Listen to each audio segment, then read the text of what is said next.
안녕하세요. 어니언입니다. 오늘은 곧 청약을 시작하는 대성하이텍의 기관 투자자 수요 예측 결과와 청약 정보를 알아보도록 하겠습니다. 먼저 기관 투자자 수요 예측 결과를 알아보도록 하겠습니다. 대성하이텍의 희망 공모가액 밴드는 7,400원에서 9,000원이었습니다.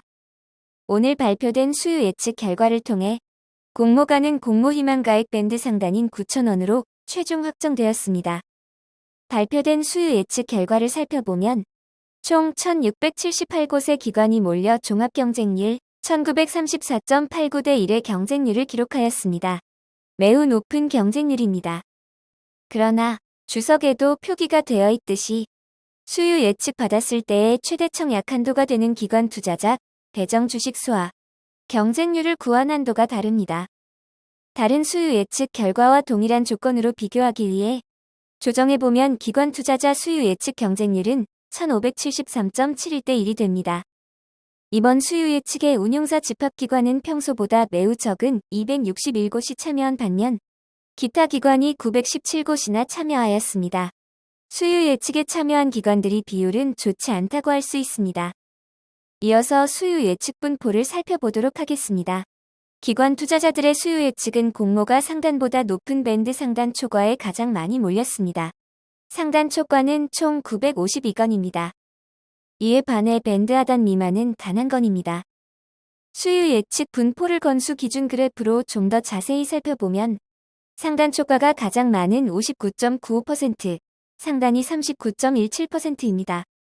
거의 대부분의 수요 예측이 상단 초과와 상단에 몰린 것을 확인할 수 있습니다. 중간이 0.63%, 하단에 0.19%, 하단 미만이 0.06%입니다. 상단 초과와 상단을 제외한 비율은 1%도 되지 않습니다. 이 정도면 양호한 분포라고 할 수 있습니다. 수요 예측의 대부분이 상단과 상단 초과에 몰려 있었습니다. 공모가 상단 9,000원을 초과한 만원 이상으로 수요 예측에 참여한 비율도 55.42%나 됩니다. 공모가가 9,000원으로 정해진 것은 어쩌면 다행이라고 할 수 있습니다. 이어서 수요 예측에서 가장 중요한 의무 보유확약을 살펴보면 의무 보유확약을 신청한 기관은 단 75곳입니다. 건수 기준으로 의무 보유확약은 4.47%로 매우 소수의 기관만이 의무 보유확약을 신청하였습니다. 수량 기준으로는 비슷한 4.57%를 기록하였습니다. 매우 낮은 의무 보유확약 신청입니다. 대성하이텍의 의무 보유확약은 수량 기준 2021년 평균 의무 보유확약 신청인 16.34%보다 훨씬 낮습니다. 올해 진행된 코스닥 수요 예측 결과와 비교해보면 인카금융서비스와 비슷한 의무 보유확약을 기록하였습니다. 최근 상장한 영창케미칼, HYTC보다 낮습니다. 그래도 대명에너지, 루닛 봉구음원보다는 의무 보유확약 신청이 높습니다. 올해 코스닥 상장 기준 12번째로 낮은 의무 보유확약입니다. 수요 예측의 경쟁률과 의무 보유확약 결과를 좌표로 나타내면 대성하이텍은 경쟁률은 높지만 의무 보유확약은 낮습니다. 대성하이텍처럼 수요 예측 경쟁률은 높았던 종목 중 영창케미칼을 제외하고 현재까지 상장일 시초가가 공모가를 하회한 종목은 아직 없습니다. 이어서 일정에 대해서 알아보도록 하겠습니다.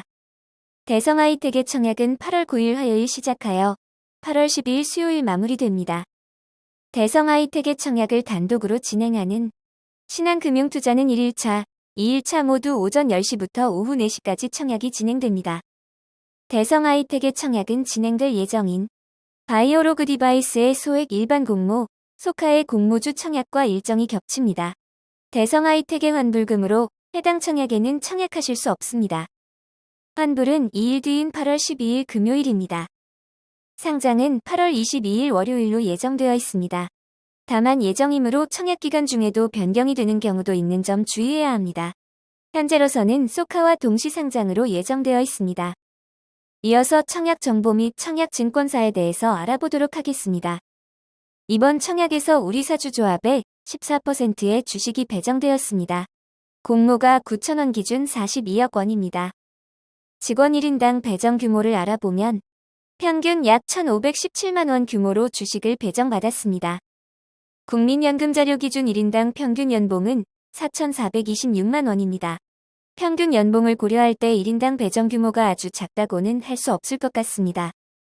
임직원에게 부여된 주식 매수 선택권도 없고 미리 부여된 지분도 없기에 이번 우리 사주조합의 배정이 조금 큰 편으로 생각하면 될 것 같습니다. 이번 공모에서 일반 청약자에게 배정된 주식은 25%이고 공모가 9,000원 기준 75억 원입니다. 규모가 매우 작은 청약입니다. 신한금융투자의 청약 수수료는 2,000원입니다. 신한금융투자를 많이 이용하지 않으셔도 신한은행 신한카드를 많이 이용하셔서 신한플러스 멤버십 등급이 높으신 분들도 청약 수수료를 면제받을 수 있습니다. 신한금융투자는 청약기간 중에 개설에서도 청약에 참여하실 수 있습니다. 단, 비대면 계좌 개설을 하거나 은행제 휴계좌 개설만 가능합니다. 이번 청약에서 가장 낮은 일반 등급은 27,000주를 청약할 수 있고 27,000주의 청약 증거금은 1억 2,150만 원입니다. 단, 신한금융투자는 온라인으로 청약 시 모두 우대 200% 등급 한도로 청약하실 수 있습니다. 온라인으로 청약하시면 최대 54,000주를 청약할 수 있고 54,000주의 청약 증거금은 2억 4,300만 원입니다. 이번 청약의 최소 단위 청약은 50주입니다. 대성하이텍는 일반 공모주이기에 청약 증거금률이 50%입니다. 따라서 50주의 청약 증거금은 22만 5천 원입니다. 대성하이텍의 상장일 유통 물량을 알아보도록 하겠습니다. 대성하이텍에 확정된 공모가 9,000원 기준 상장 시가총액은 1,195억 원입니다. 규모가 그리 크지 않은 회사입니다. 장일 매각 가능한 기존 주주의 주식이 약 167만 주가 있습니다.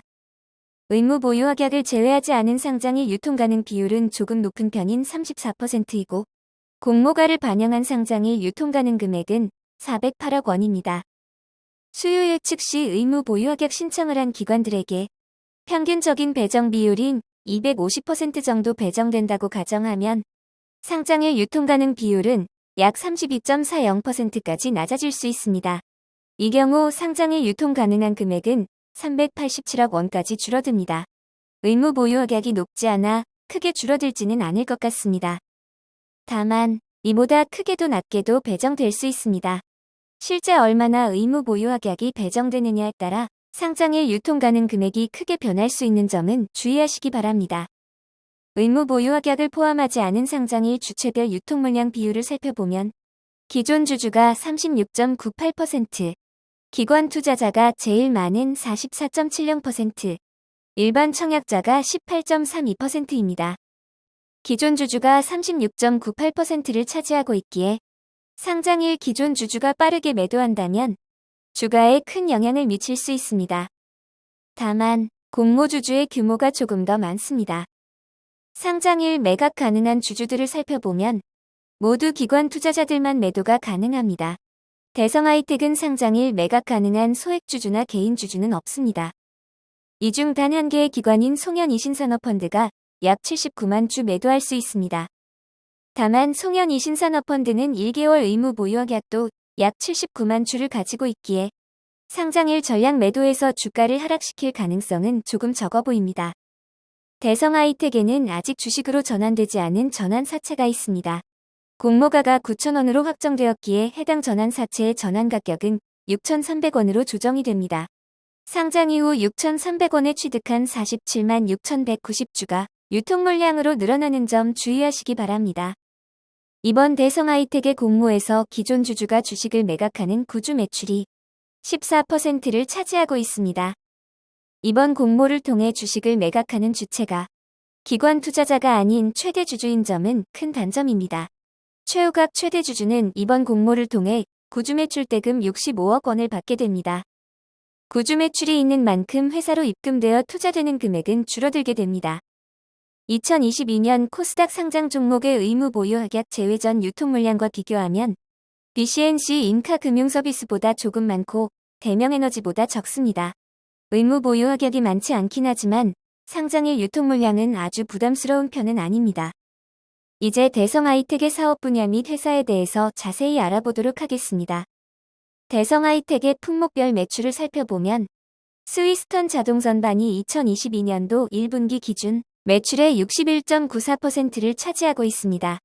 2019년에는 전체 매출의 49.14%를 차지했지만 빠르게 비중이 늘어나고 있기에 대성하이텍에서 가장 중요한 품목입니다. 사진이 대성하이텍의 스위스턴 자동선반 제품입니다. 스위스턴 자동선반은 매우 작은 사이즈의 스위스 시계 부품을 양산하기 위해 개발된 것에서 이름이 유래하였습니다. 일반 선반 기계가 X축과 Y축으로 이동하는 것과 달리 스위스턴 자동선반은 G축과 회전축인 C축까지 활용하여 더욱 정밀하고 다양한 공정에서 사용이 가능합니다. 대성하이텍의 스위스턴 자동선반은 반도체 및 디스플레이 장비 부품 가공 및 휴대폰용 부품 가공 등 다양한 분야에 사용되고 있습니다. 자동차용 부품과 보급형 임플란트 가공 등 다양한 곳에 사용되는 스위스턴 자동선반을 공급하고 있습니다. 스위스턴 자동선반 제품의 2019년부터 2022년 1분기까지의 가격 변동 추이를 살펴보면 대부분의 제품이 가격이 지속적으로 인상되고 있습니다. 원화 가격뿐 아니라 달러 가격도 인상되고 있기에 부품 가격 및 인플레이션 등으로 인한 가격 인상 요인을 판매 가격에 전가할 수 있는 좋은 상황으로 판단할 수 있습니다. 현재 스위스턴 자동선반은 2022년도 1분기 기준 수출 비중이 87.65%나 됩니다. 내수보다는 수출 위주로 매출이 발생하고 있습니다. 회사 전체의 수출 비중을 살펴보면 80.63%로 수출이 중심인 회사로 판단할 수 있습니다. 대성하이텍의 2021년 기준 수주잔고는 328억 원이었지만 2022년 1분기 기준 수주잔고는 375억 원으로 늘어났습니다.